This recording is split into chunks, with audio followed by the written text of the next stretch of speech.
Welcome to Money Moves, brought to you by 274 Investment Managers.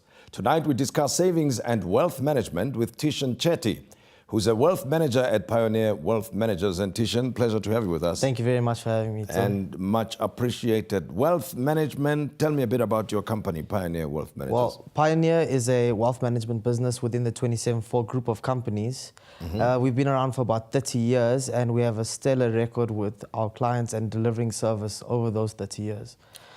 Okay, now, and at what point should a person make investments with wealth managers? Well, everybody who is not in the industry actually needs to consult with a wealth manager. It's the same as saying you're sick and then staying at home and saying, okay, I just need a Panado and I'll be fine. I mean, you're not an expert, you're not a doctor. So it's the same with your finances. You need to actually get in touch with a wealth manager who can guide you through the process. But you know, when you talk wealth, and I said this to you earlier, it sounds like you talk about a huge amount of money that probably entry level is 5 million rands or so before you get... No. Wealth management starts at home. It starts with just thinking about how much can you afford every month. Yes. And putting that money away, whether it be in an investment or a savings account or buying trackers, just so you have something to hold on to that you can realize when you actually need it for a goal in the future. Yeah. And now for just lay persons, ordinary folk like ourselves, you know, what do we need to know about savings? Well, I think it all begins at home. You need to sit down with you and your family or whoever it may be and drop a budget. You know exactly how much you make, but you don't know what you spend your money on. That's the problem. Interesting, because almost so many of us actually are like that, right? Okay, drop the budget, you're saying? So you drop the budget and you realize, okay, maybe I can save some money here, or where should I cut back? You need to think, you need to prioritize your items on your list. Yes. So what's better? I mean, keeping up with the trends, buying new clothes all the time, buying fancy cars, things you can't really afford, or actually saving for your future, saving for your retirement, and actually being able to live a life of dignity when you're older and not become a burden to society or your family. And yeah. And the truth is, human nature is of such a nature that you will be marginalized when you are older and not earning the same amount of money as you used to. Exactly. And you are seen as a burden anyway. Exactly. I mean, it's a big problem in South Africa where children and grandchildren are being forced, well, not forced, but they have the obligation to look after their grandparents and parents who have not saved up enough to actually for their retirement.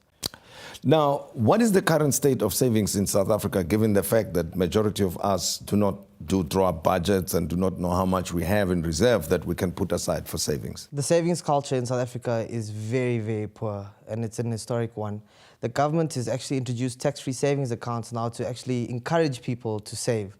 So you can save up to 30,000 Rand a year, and all gains made in this account are free of tax, so you don't have to worry about it.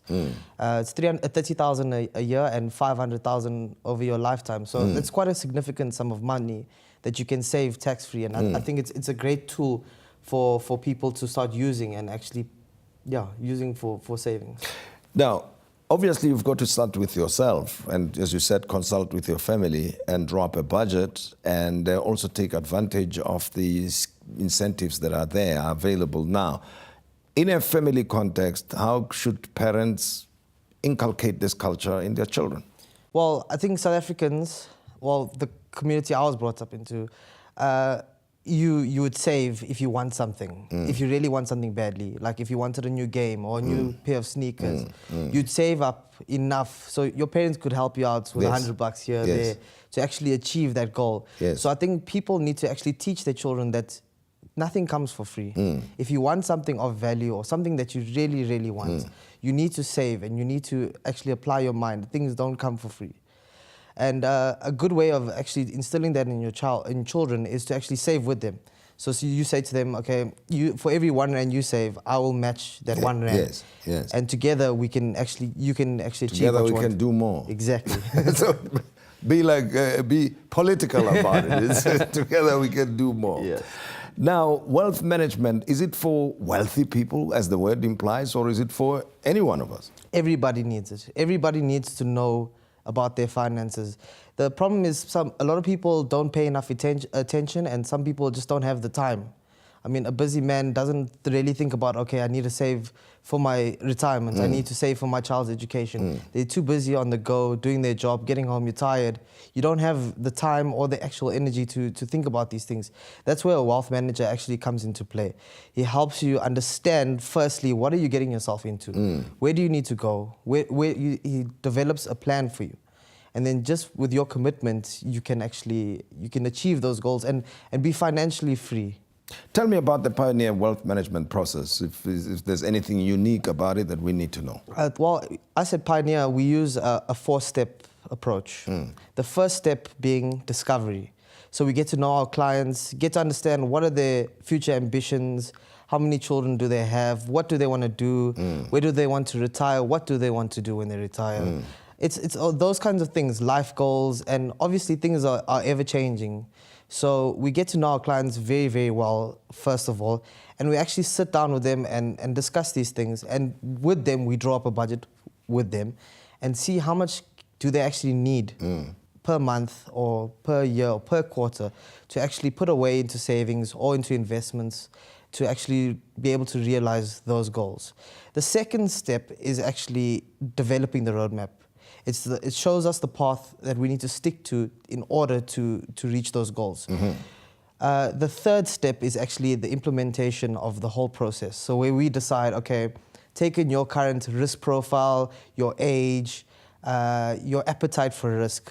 Basically, what kind of investments can we put you into, and what kind of risk do you need to undertake in order to actually achieve those goals one day in the future?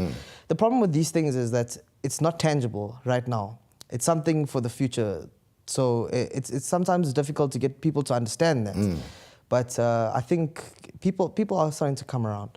The fourth step is the ongoing risk management. Once your plan is implemented, we do continuous monitoring and reporting for our clients to make sure that they know exactly where their money is going, if they are sticking to the right path, and if they aren't, where can we make adjustments, where can we maneuver. And yeah, that's basically what it is. All right, you've given us the tips tonight, and where can people get in touch with you now in terms of taking the practical steps? Because unfortunately, I can't help them, you see, but they might want to get in touch with me. I'm the right guy. Sure. We are based in Rosebank in the 54 on Bath Hotel. Yeah. You can get hold of us on 011 880 4710. And you could email us at info@pioneer.co.za. All right, and you'll get all the information you need. Yes. It's as simple as that. Simple as that. Thishen, thank you very much. Thank you so much, Mr. Matisse. Much appreciated. That's Money Moves for tonight, brought to you by 27/4 Investment Managers for all the tips in terms of savings as well as creating your wealth. We continue with the show in a moment.